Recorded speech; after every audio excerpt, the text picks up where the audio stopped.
Here's a little personal anecdote about memory, and just asking very loosely what that is. And all of this is based off of a conversation with my 16-year-old son. So forgive me if it doesn't come up with some quantum level explanation. So I'm helping my 16-year-old son study the other evening. And what I mean by that is I'm watching him study, and I'm watching him create a study sheet and do some homework and write out some equations and whatnot. And because I want to connect, I ask him to lob me some questions to see if I have any recall from the time that I studied chemistry. And I believe that to be my sophomore year in high school and maybe a semester my freshman year at university. So he starts asking me some questions, and I get the first one right, the second, third. About the fourth one, I'm like, holy shit, where's this coming from? He asked me one more question, and I get that right. And he says, how are you remembering this? And my answer to him was that I don't think it's so much of a memory per se. Rather,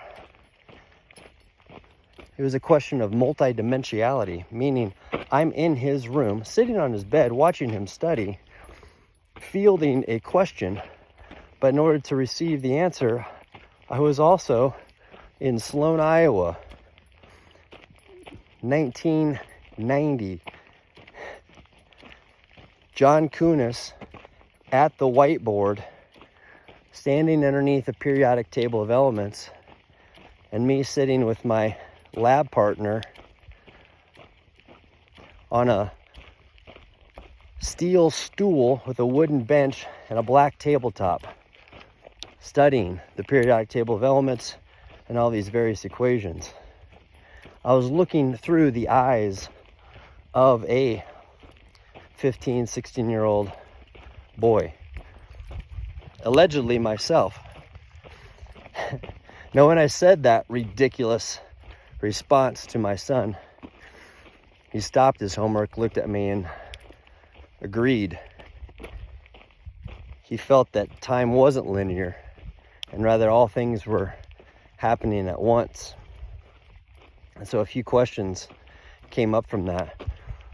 One is, if we have such thing as a memory that would dictate the past, but all things are happening at once, then the future is also happening right now. So if we can access a memory, why can't we not access the future? For which I suggest we can. But the other thing that I think is kind of most important in the sense of how it applies to a 16-year-old young man or someone in their middle age going through all the things, looking at the middle and end of their life, is how can that be of use, understanding that this thing about memory. And what it led us to examine was, let's just say that this right here, our brain, our mind, only has the capacity to retain a certain amount of memory. Then what would be those things?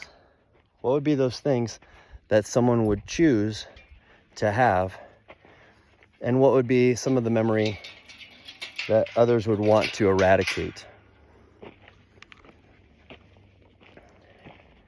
What would be the things that are absolutely necessary for us as human beings as we've evolved, and each and every one of us individually has learned that is necessary, versus those things that are nonsense?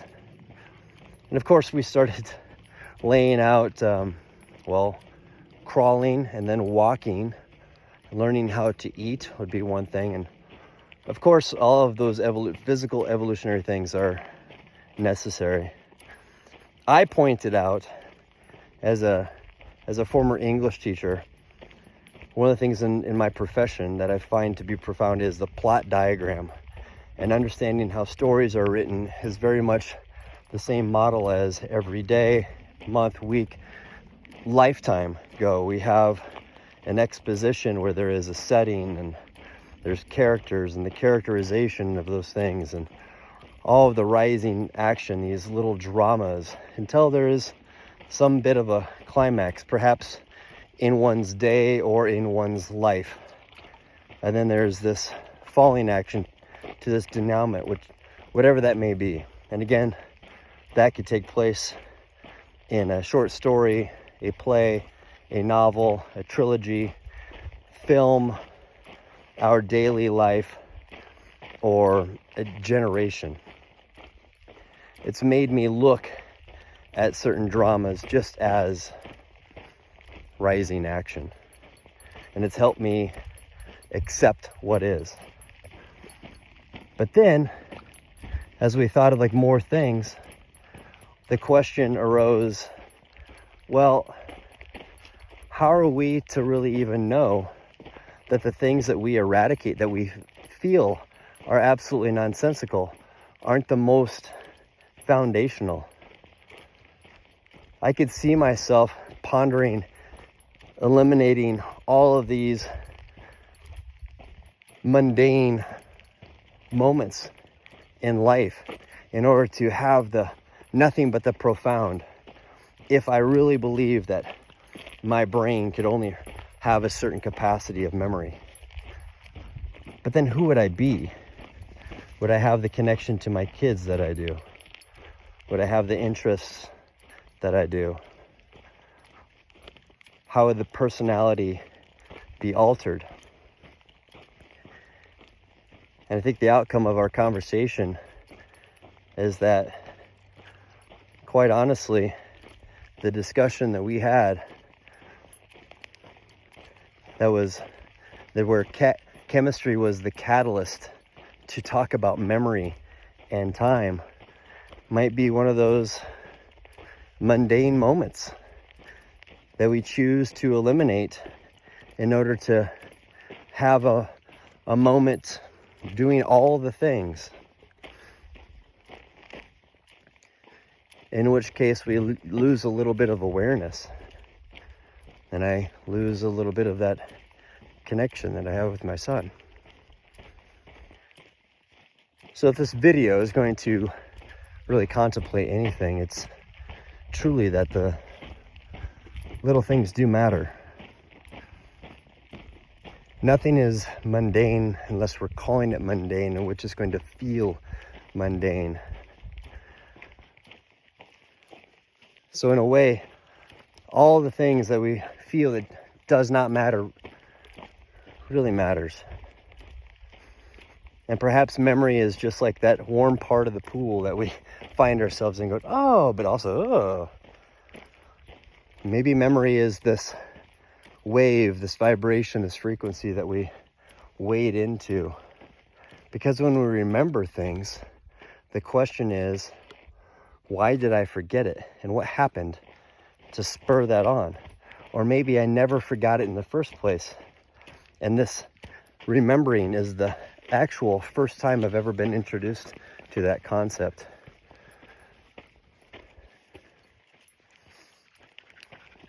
I don't have an answer to any of it,